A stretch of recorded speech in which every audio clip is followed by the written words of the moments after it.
Hello there. I just wanted to make a quick video on the subject of Christianity being a historic religion. And this all comes from Matthew 16, verse 17. This is a famous verse you've all heard.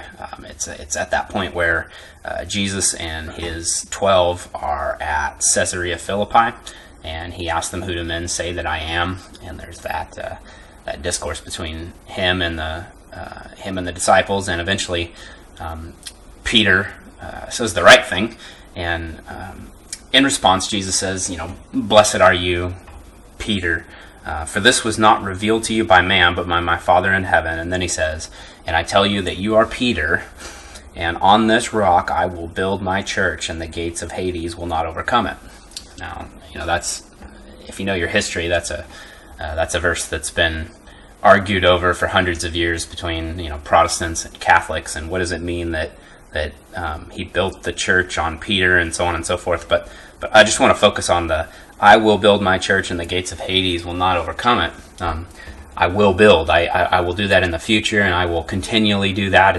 It's a present tense continuative. It's something that will constantly be happening.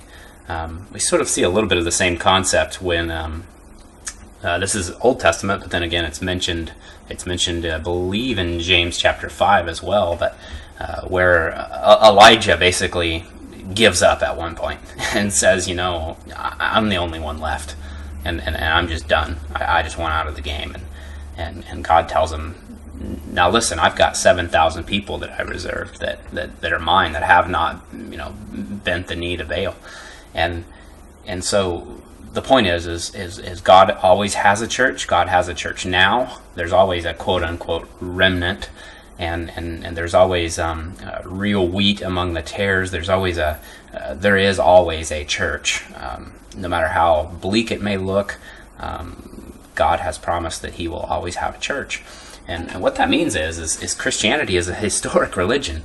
It means that the reason why, and this is why I'm making this video, this is why it came up, is I have a young man that's 17 that just asks me questions on a daily basis. I mean, just massive amounts of questions. I haven't actually physically seen him for a couple years, but a Sunday school class that I used to teach, he would always go to when he was in middle school. But him and his friend, they ask me questions 4 and 5 and 6 and 7 times a day. And one of the things that came up the other day is, what books should I read? He asked, I want to know what books I should read. And so I started telling him some of the classics. Well, you got to read Holiness by J.C. Ryle in the late 1800s, and All of Grace by Charles Spurgeon, and on the subject of regeneration, you can't miss The Bondage of the Will by Martin Luther, and on and on and on. Just kind of went through and gave him a listing of 12, I don't even remember, a dozen and a half books that are kind of must reads. A couple of them were not that old, and some of them were hundreds of years old. I think I even mentioned that you really ought to read the Confessions of Augustine. That's 1,700 years old. But why do we do this, and why is it important to read books? Well, it's an important subject, and it's one that is almost just sort of surveying the Christianity that's around us in America. It's one that very clearly almost no one does.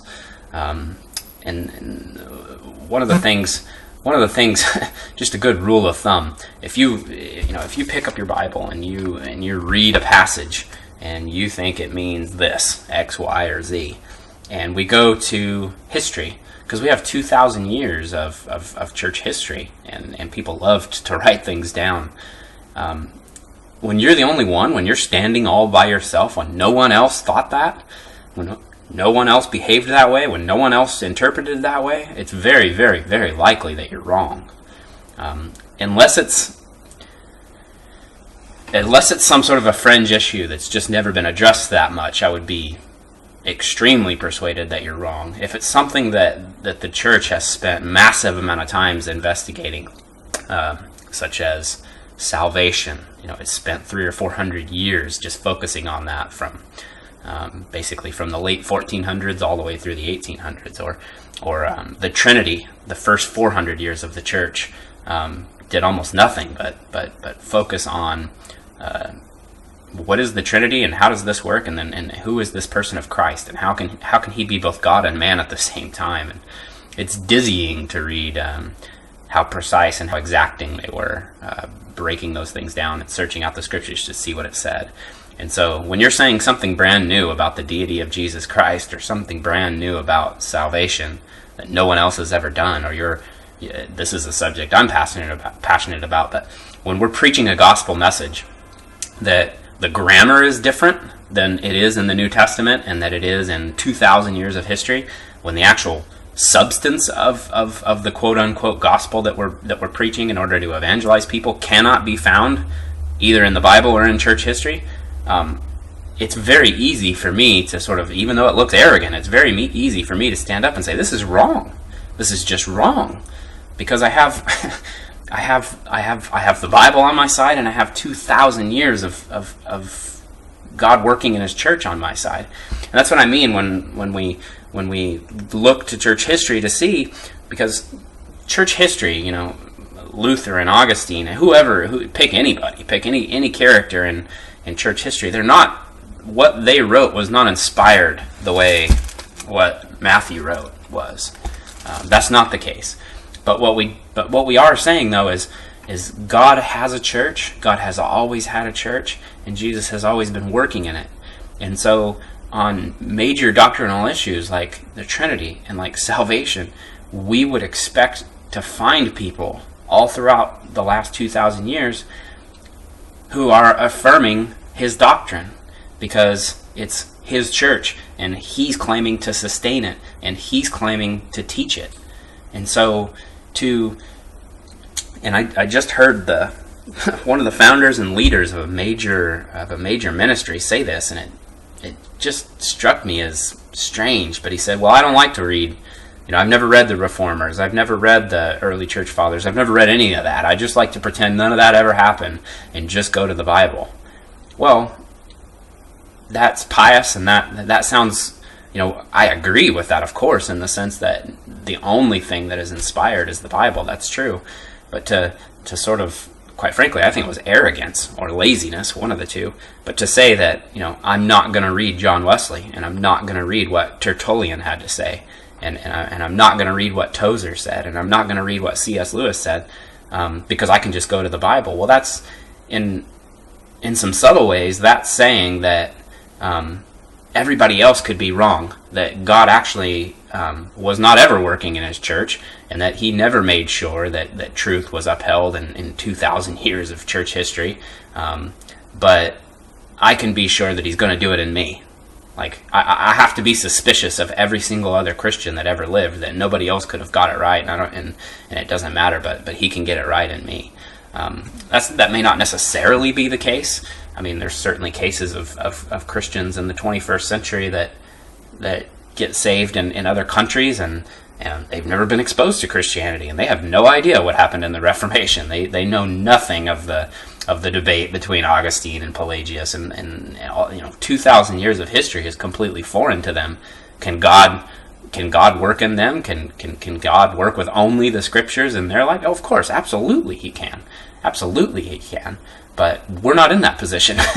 We're in the position where we have amazing access no one's ever had to these things, and we have a responsibility. I believe this is not certainly not something I'm dogmatic about, but I'm certainly pretty assertive about it, that we have a responsibility to see what the historic church has done. And the reason why we have that responsibility is because God has claimed that historic church is His, and that He's the one that was going to sustain it, and He's the one that was going to build it. And so we should certainly believe that we would find truth there. So just some closing statements. I want to read a quote by A.W. Pink. He was one of my favorite theologians from about 100 years ago, in the beginning of his book. But just some closing thoughts. one of the things to guard against, though, is to start to think that John Wesley is somehow inspired in the way that Matthew is, and that is not the case. I certainly would never steer anyone in that direction.